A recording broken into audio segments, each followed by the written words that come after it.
सोने की कीमत में मजीद इजाफा हो गया है। बैनुल-अक़वामी मार्केट में जारी गैर यकीनी सूरत हाल की वजह से इसकी मांग में ज़बरदस्त इजाफा देखा जा रहा है। इसके नतीजे में भारत के दारुल हुकूमत दिल्ली में 10 ग्राम सोने की कीमत 83,000 रुपये से तजावुज़ कर गई है, जो पहली बार हुआ है।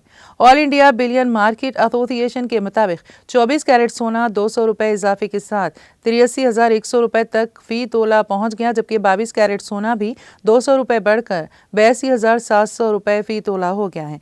हैदराबाद में 24 कैरेट सोना 82,920 रुपये और 22 कैरेट सोना फ़ी तोला तकरीबन 75,000 तक पहुंच गया है। इसी तरह चांदी की कीमत में भी इजाफा हुआ है और फ़ी किलो 500 रुपये बढ़कर 94,000 रुपये तक पहुंच गई हैं, जो पहले 93,500 रुपये थी।